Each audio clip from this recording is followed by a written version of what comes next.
Ini Pak, Ya. kami punya satu prodi, Ya. itu ada D3, S1, S2. Ya. Ini kan akreditasinya beda-beda. Ya. Ya. Nah, mengenai dosen tadi Pak yang jumlah Ya. 6 tadi seperti apa itu Pak? Nanti Oke. mengelompok Ya. Kembali ke hati nurani. Ya. Walaupun Bapak prodinya D3, adalah pengajarnya S2 semua, ada yang S3, dan relevan. Boleh saja yang masuk D3 juga masuk S1. Yang masuk D3 juga masuk S1. Tapi lagi-lagi yang berizat boleh, tetapi relevan dan ijazahnya memenuhi. Di tempat kami sama Pak, kami punya D3 namanya rekamedik, kerjasama dengan kedokteran. Nah, teman-teman itu ada yang S3 juga kok yang ngajar di situ, tetapi karena dia adalah dari matematik terapan, yang tak masukkan di sini selama ngajar. Saya ada yang lupa tadi, selama mengajar. Nah, mengajar dalam 4 tahun terakhir yang diajukan akreditasinya. Kalaulah saya misalkan Pak Widodo sebagai dosen UGM, saya sudah 2 tahun di matematika. Kalau saya tidak mengajar statistika di Gajah Mada, jangan masukkan saya di situ. Tetapi saya masih mengajar S1, S2, S3, masih bisa dimasukkan. Tapi sebagai dosen apa? Tidak tetap, karena saya menurut SK Mendikbud saya ditugaskan di sini.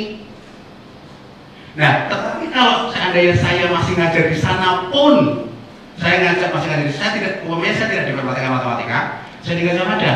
Tetapi saya tidak mengajar satu pun mata kuliah di statistika. Apakah saya dihitung? Tidak. Yang dihitung yang dalam waktu kita ya 5 tahun atau 4 tahun terakhir adalah mengajar. Mengajarnya berapa? Nah itu lebih detail lagi itu. Wah kalau itu Bapak yang tahu pantasnya berapa. Gak ada batasan kok, ngajar satu mata kuliah, 2 mata kuliah tidak ada. Karena di dalam, walaupun satu mungkin dihitung. Nah sebelum Bapak bertanya, saya teruskan pertanyaan Bapak. Kelanjutannya adalah apa untungnya memilih yang kayak tadi? Nanti kaitan dengan beberapa nomor yang lainnya. Untungnya adalah kalau saya tidak dimasukkan di dalam, umpamanya saya ngajar di statistika, saya basicnya matematik terapan, matematik berarti. Kemudian saya mengajar satu mata kuliah di statistika. Kalau di statistika tidak memasukkan saya sebagai dosen tetap, itu ada plusnya, ada minusnya. Plusnya apa? Karya-karya saya masuk di dalam borang pengertian, yaitu apa itu standar 7 kan tentang penelitian dan penelitian. Tetapi ada ruginya kalau saya dimasukkan di prodi statistika, walaupun saya hanya ngajar satu mata kuliah, maka saya membagi semua karya sehingga nilainya rendah. Jadi ini Pak seperti sarung Pak. Bapak sarung ukuran S, untuk nutup kepala kaki kelihatan, untuk nutup kaki kepala kelihatan. Mana yang dipilih?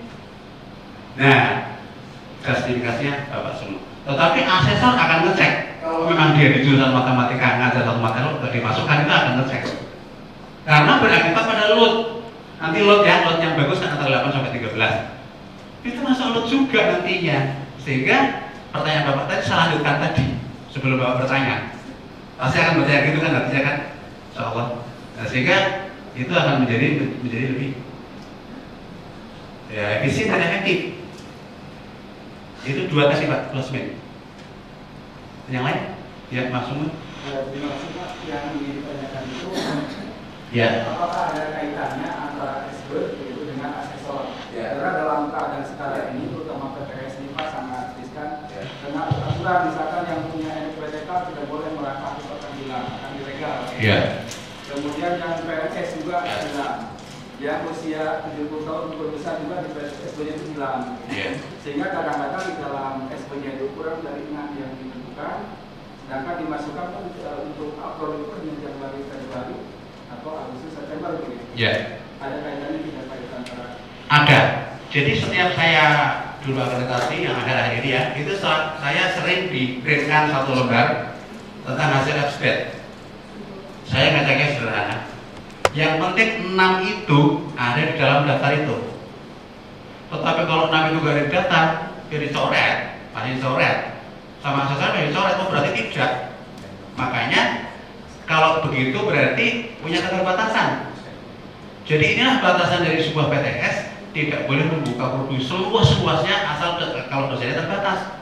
Tapi agak bebas dengan diagram yang tadi. Tapi tidak sebebasnya. Contoh gini deh, contoh. Umpamanya saya punya dosen di jurusan tertentu di swasta, jurusan X di swasta, dosennya hanya katakanlah hanya 11 itu nggak mungkin mendirikan 3 prodi. Mau bagaimana? 2 masih mungkin, walaupun tidak 66, jadi yang satu irisan. 3 nggak mungkin, apalagi 4. Yang lain pasti dosen luar biasa. Nah, itu bisa disimulasikan, Pak. Ini harus dipahami betul dan disimulasikan supaya SFBET yang 6 tadi terpenuhi dan dosennya tetap resource sharing. Saya dari Asafia Jakarta. Ya. Pertanyaan saya, tadi Bapak menjelaskan bahwa prodi itu tidak mengelola sumber daya. Ya. Berarti ada di jurusan. Ya. Nah, secara hukum, Ya. bagaimana posisi jurusan dengan prodi, Pak? Ya. Itu satu.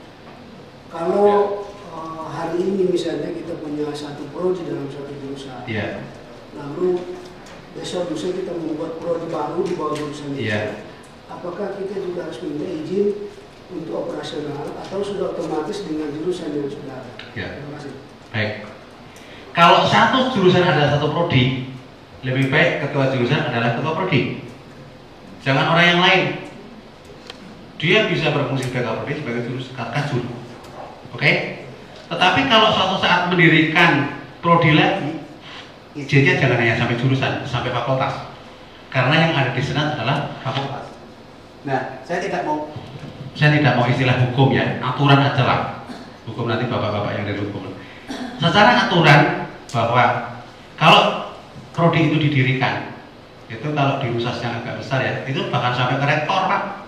Maka dari itu ketika sebuah jurusan satu kemudian beranak satu lagi, itu izinnya itu tidak hanya jurusan sampai ke fakultas sampai ke senat, baru kemudian diusulkan ke Kopertis kalau itu PTS.